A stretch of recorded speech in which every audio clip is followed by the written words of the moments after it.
très important de reconnaître les compétences acquises par les professeurs, mais également les personnels non enseignants pour les nouvelles pratiques pédagogiques.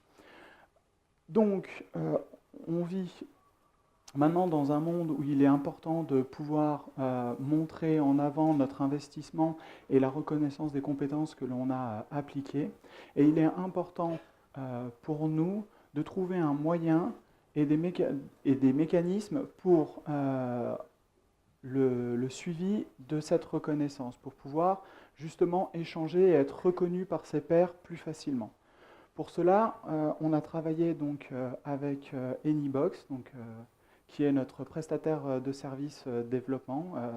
Je peux laisser Audrey se présenter en quelques mots. Oui, donc moi je suis responsable donc du suivi de certains projets chez Anybox, notamment celui de la MLF, qui est un projet d'envergure pour nous. Nous sommes une équipe de 17 experts en télétravail répartis sur toute la France. Et donc comme le disait Sylvain tout à l'heure, nous avons une multitude de compétences, qu'elles soient techniques ou fonctionnelles. Par exemple, techniques sur certaines technologies, que ce soit PHP, Docker, Python, ou fonctionnelles aussi, c'est-à-dire qu'un même expert peut avoir des notions en RH, en comptabilité ou en logistique. Et si tu veux, j'enchaîne justement voilà. pour... Ouais. Donc, du coup, on a travaillé avec Anybox pour la création d'un serveur dédié à certifier nos propres badges numériques. C'est-à-dire que nous allons devenir notre propre autorité de certification de badges numériques. Donc c'est un programme qui a été développé en Python et en cours de phase de bêta-test. Et pour mieux commencer cette phase de bêta-test, Alexis nous a créé deux magnifiques badges pour ces rencontres MLF numériques.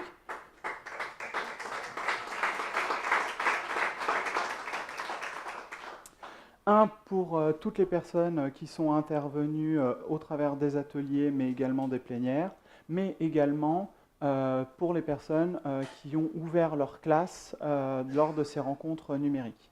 Et ce système de badge, c'est très important de ne pas le voir, comme disaient Julie et Jérôme ce matin, comme étant juste un petit gadget, un petit pins qu'on va afficher au bouton de ses manches, mais vraiment quelque chose qui va servir à reconnaître et se faire reconnaître par nos pairs.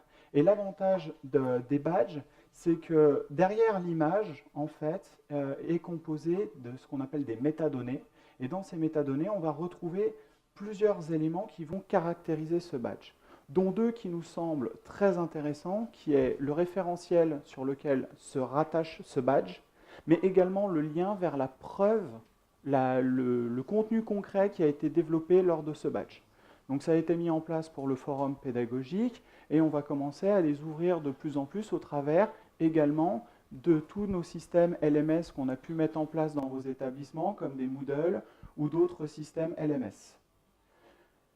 Maintenant, il est vraiment intéressant de réfléchir tous ensemble, lors de ces rencontres numériques, sur la création d'un référentiel de compétences. Et il est intéressant de prendre l'exemple de Cadre 21 au Canada, qui ont décidé de créer 3 catégories de badges, de formes et de couleurs variées. Une pour reconnaître les compétences TIS, une pour reconnaître les stratégies pédagogiques, et une pour reconnaître les gestions de classe. Et à l'intérieur de ces catégories, on va trouver plusieurs paliers de maturité que les gens vont pouvoir travailler et continuer leurs apprentissages.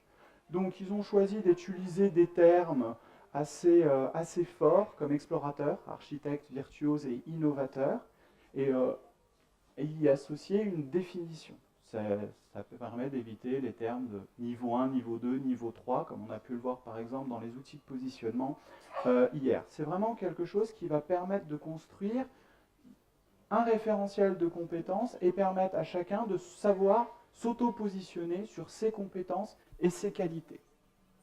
Peut-être enchaîner sur toi, Anybox. Oui, je peux témoigner justement au nom de Anybox. Chez nous, comme nous avons plusieurs compétences par même expert, nous avons aussi référencé donc, ces compétences par expert, qu'elles soient techniques ou fonctionnelles. Et c'est intéressant pour nous parce que déjà, cela façonne une fiche d'expert. Et ensuite, dès qu'un nouveau projet arrive, nous n'avons plus qu'à croiser la disponibilité et la compétence adéquate pour le nouveau projet. Voilà, donc comme nous sommes en télétravail et donc explosé un peu sur toute la France, nous n'avons plus qu'à faire cette synthèse et avoir une liste de développeurs ou de DevOps disponibles pour répondre au projet le plus rapidement possible.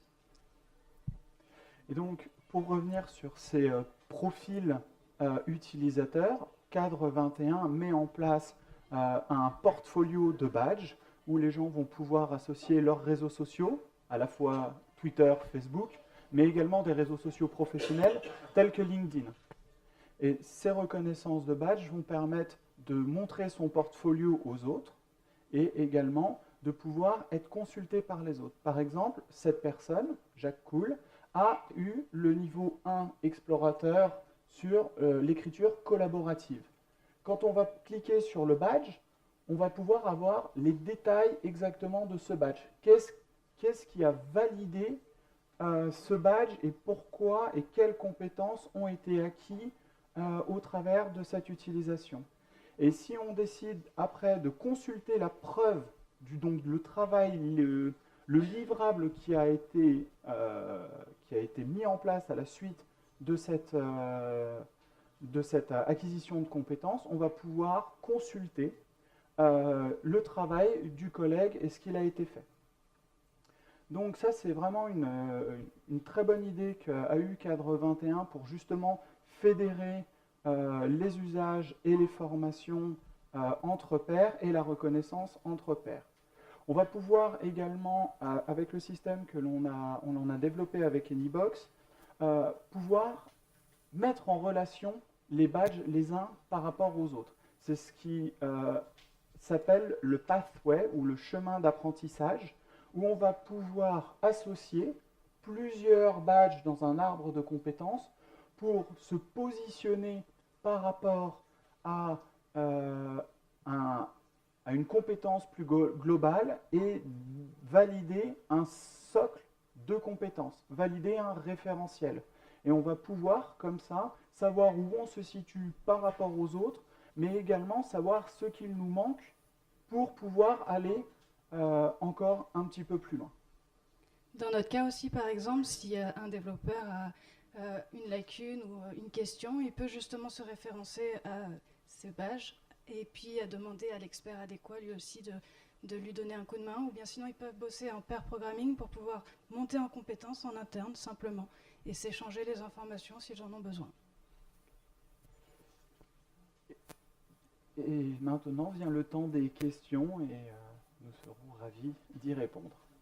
Juste avant manger, généralement, c'est là où il y en a beaucoup.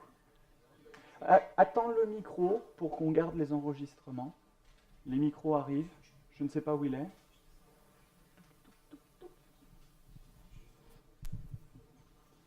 Donc, c'est en attendant que le micro arrive, toutes les technologies qui ont été développées et utilisées sont open source. Également, l'API et la façon dont sont fabriqués les badges sont toutes open source. Ouais. C'était pas ça ma question, ça aurait pu l'être.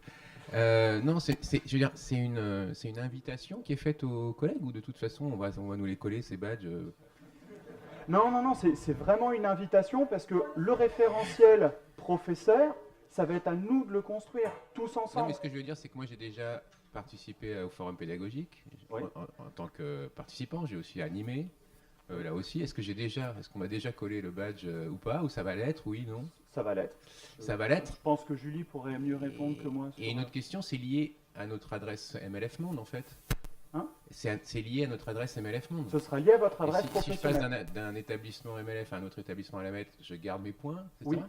Par contre, si je change d'établissement, je les perds. Non, parce qu'on a rentré la possibilité dans la programmation de pouvoir associer des alias à son adresse mail. Ton adresse mail principale sera ton adresse MLF Monde, mais tu peux très bien dire, ok, mes alias sont mon adresse personnelle ou mon adresse générique comme superscratch@mlfmonde.org, par exemple. D'accord, merci.